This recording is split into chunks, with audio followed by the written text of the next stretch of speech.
손흥민 선수 덕분에 관심이 가는 클럽이 있죠. 그건 바로 토트넘의 경기였습니다. 토트넘은 이번에 홈에서 새벽 2시 30분에 첼시와 경기를 하는데요. 제가 지금 이 경기 보려고 잠도 안 자고 있습니다. 그만큼 토트넘 찐팬이다 라고 할 수가 있겠는데, 경기가 시작되기 전에 배당을 보면 토트넘의 승리 배당이 2.88 배당, 첼시의 승리 배당이 2.4 배당이 나오면서 이번 경기는 누가 승리할지 예측이 불가라고 할 수가 있겠습니다. 이런 상황에서 양 팀의 최근 경기력을 보면 이제 컵 대회에서 패배하고 돌아온 토트넘이었고 컵 대회에서 승리하고 돌아온 첼시였습니다. 이런 상황에서 토트넘은 3위에 랭크되어 있었고, 그리고 첼시는 9위에 랭크되고 있었는데 승점 차이가 3점밖에 나지 않으면서 이번 경기 결과에 따라서 순위가 뒤집힐 수도 있었습니다. 이런 상황에서 첼시가 토트넘을 상대로 40경기를 한 상황에서 압도적으로 우세한 역대 전적을 보유하고 있었고, 최근 3경기 모두 첼시에게 패배한 토트넘이었는데, 손흥민 선수가 떠나고 그 7번 자리를 물려받은 시몬스가 11경기 동안 한 골도 넣지 못한 상황 속에서 프랭크 감독이 이번 어려운 첼시 경기 승리를 할 수 있을지 기대가 되는 상황이었습니다. 이런 상황에서 토트넘의 라인업이 공개가 되었는데, 토트넘은 비카리오 큐퍼, 포로, 단소, 반더벤, 스펜스 포백, 팔리냐, 벤탄쿠르, 쿠두스, 파페사르, 베리발, 무아니의 4-2-3-1 포메이션으로 나왔는데, 이번 경기 빅매치다 보니까 시몬스를 벤치에 두고 사르를 선발로 내보낸 프랭크 감독이었고, 첼시의 라인업을 살펴보면 주앙 페드로, 가르나초, 페르난데스, 네투 4명의 공격진을 최전방에 투입시켰는데, 오늘 경기 누가 이길지 기대가 되었습니다. 그리고 시작된 전반전, 점유율은 팽팽하게 먹으면서 팽팽한 런던 라이벌끼리 경기였지만, 통계를 살펴보면 첼시가 더 슈팅을 많이 때리는 모습이 포착이 되었는데, 경기 요약해 드리겠습니다. 일단 쿠두스가 1분에 공을 뺏으면서 드리블을 치는 모습이 잠깐 나왔지만 골로 연결되지는 않았고요. 그리고 나서 이제 충격적인 장면이 나왔는데요. 베리발이 이제 첼시가 공을 찬다는 것이 이렇게 가까운 위치에서 머리에 공을 맞으면서 쓰러졌습니다. 그리고 나서 메디컬 테스트를 받으면서 베리발이 계속 휘청거리자 이제 전반 시작과 동시 거의 5분 만에 베리발을 교체 아웃시키는 프랭크 감독의 토트넘이었는데, 와, 베리발이 오늘 정말 운이 좋지 않았습니다. 그리고 오늘 프랭크 감독은 쿠두스가 빅매치에는 아직 안 올리기 때문에, 왜냐, 프리미어리그 적응 못했잖아요. 그래서 시몬스를 빼고 파페사르를 선발로 넣은 상황이었는데, 이제 베리발이 이렇게 불의의 사고를 당하자 이제 시몬스를 투입하는 프랭크 감독이었는데, 와, 상황이 참 이상하게 흘러갔습니다. 이렇게 약간 안 좋은 표정으로, 원래 이런 얼굴이죠, 울상으로 경기에 투입되는 시몬스였습니다. 그리고 이제 토트넘이 전방 압박을 하는 모습이 포착이 되었는데 첼시에게 효과적으로 통하지는 않았습니다. 그리고 나서 이제 토트넘의 핵심 선수라고 할 수가 있겠죠. 쿠두스가 공을 잡고 역습을 하려고 하고 있었는데, 첼시가 다 알고 있죠. 쿠두스가 공을 잡자마자 파울로 끊어버리는 첼시였습니다. 이렇게 토트넘의 경기는 잘 안 풀리고 있었고요. 그리고 베리발의 불의의 사고 덕분에 투입된 시몬스가 공을 잡고 드리블을 치는 모습이 16분에 나왔습니다. 시몬스는 이렇게 갑자기 스피드를 올리면서 박스 안으로 들어가는 모습을 보여줬는데, 이게 아직 프리미어 리그에 적응하지 못하다 보니까 첼시 선수 2명에게 쌈 싸먹히면서 공을 뺏기는 시몬스였다라고 할 수 있겠습니다.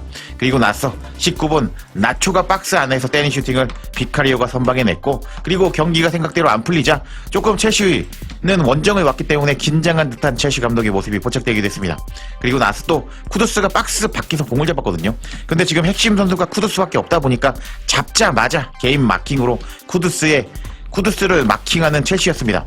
이렇게 첼시는 쿠두스만 잘 막고 있는 모습이 포착되었습니다.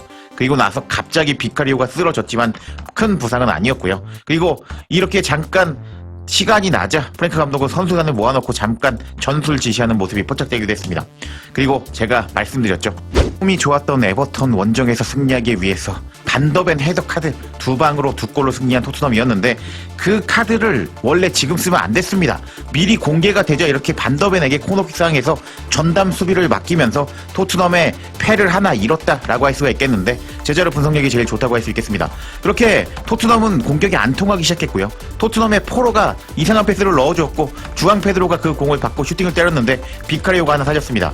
그리고 나서 결국 토트넘은 실점을 당하고 말았습니다. 카이세도가 반더벤의 공을 인터셉트해서 박스 안에 들어갔고, 지금 주앙 페드로에게 패스를 넣어줬습니다. 그리고 그 공을 페드로가 맛있게 받아 먹으면서 35분 1대 0으로 끌려가는 토트넘이었는데, 이게 그만큼 반더벤의 헤더 카드가 결정적이었는데 미리 써버리자 통하지 않았죠. 원래 반더벤 발로 골 넣습니다. 찾아보시면 아시겠지만 여하튼 이렇게 페드로의 골로 앞서가는 첼시다라고 할 수가 있었습니다. 그리고 나서 프랭크 감독은 너무 분했는지 이렇게 물병을 차는 모습이 포착이 되었는데 와, 프랭크 감독 역시 애견남이 아니라 테토남이었다라고 할 수 있겠습니다.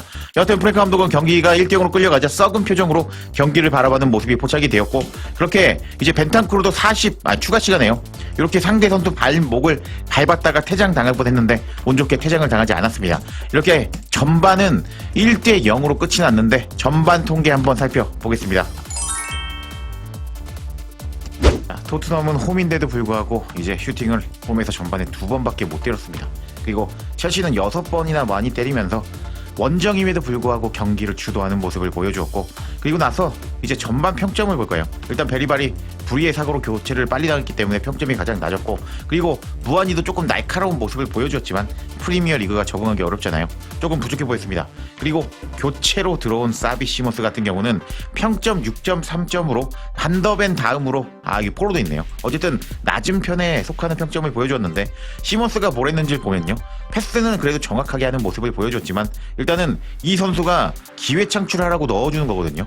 손흥민 들어가니까 키패스 8개 들어가는 거 봤죠? 근데 시몬스는 손흥민 선수의 7번을 물려받았음에도 불구하고 기회 창출 빵번 그리고 이제 뭐 없었습니다. 슈팅도 못 때렸고 아까 제가 장면으로 보여드렸지만 프리미어 리그 덩치 큰 수비수들에게 쌈싸 먹히면서 공을 뺏기는 시몬스였는데 이제 시몬스가 베리발이 갑자기 나가는 바람에 들어왔거든요. 그래서 오늘 경기 어떤 모습을 보여줄 수 있을지 후반 시몬스의 경기가 기대가 되었습니다.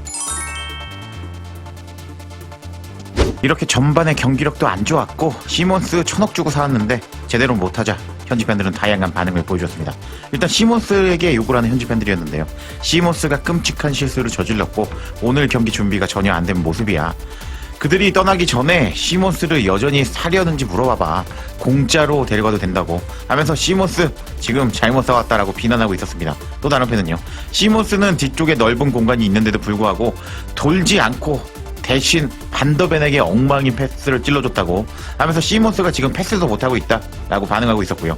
지금 머리를 다쳐서 내가 띵한 베리발이라도 시몬스보다 더 결단력이 있을 것 같다. 시몬스는 피파 게임에서 컨트롤러 연결이 끊긴 선수처럼 그냥 공을 들고 상대에게 달려가고 있어 라고 시몬스를 비난하기도 했습니다. 그리고 나서 경기력에 대해서도 욕하는 현지 팬들이었는데 첼시만 만나면 우리는 늘 축구하는 법을 잊어버린다고. 전술이 불만이라면 마음껏 불평해도 좋아. 하지만 선수들이 4.5m짜리 패스도 못하는 건 어떡하냐고. 앞으로 약간이라도 위험한 패스를 시도하는 선수가 단 한 명도 없어. 수백만을 받는 프로들이 양발도 제대로 쓰지 못하고 볼 컨트롤도 못하다니 이 경기 보는 건 마치 눈을 통해서 영혼이 빨려 나가는 기분이야 하면서 표현이 참 재밌네요. 그리고 다른 팬은 또 이렇게 경기력을 욕했는데 완전히 한심하다. 공격 때도 그렇고 수비 때도 그러네. 판단력이 마비 수준이고 프랭크의 전술이 뭔지도 모르겠어. 만약 역습하려고 하는 거면은 PSG 전에서 잘 먹힌 3백으로 가지 왜 이런 포메이션으로 나왔냐고 하면서 경기력에 대해서 분노하는 토트넘 현지 팬들이었습니다. 그리고 시작된 후반전 히셔리송과 로메로를 투입하는 토트넘이었고 하지만 계속 첼시의 전방 압박을 당하면서 경기는 계속 밀리는 토트넘이었습니다. 그리고 나서 이제 프랭크 감독은 정말 충격적인 선택을 해버리고 맙니다. 어떤 선택이었냐? 전반전에 투입시켰죠. 시몬스를요. 시몬스를 다시 빼버리고 이제 다른 공격 자원들을 투입하는 프랭크 감독이었는데 와, 시몬스에 대한 믿음이 완전히 사라져버린 프랭크 감독이라는 것을 알 수가 있겠습니다. 이런 경우 엄청난 구력을 줬다고 보셔도 되겠습니다. 그렇게 시몬스는 멘탈이 터진 채로 교체 아웃되는 모습이 포착이 되었고 이렇게 수많은 교체 카드를 썼지만 오늘 프랭크 감독은 승리하지 못했고 결국 토트넘은 패배를 당하면서 첼시에게 6연패를 당하는 모습을 보여주었는데 와, 제가 말씀드렸잖아요. 토트넘 경기력 안 좋다고. 토트넘이 이제부터 엄청난 죽음의 일정을 하게 되는데 앞으로 토트넘이 어떤 경기력을 보여줄지 지켜봐야겠습니다.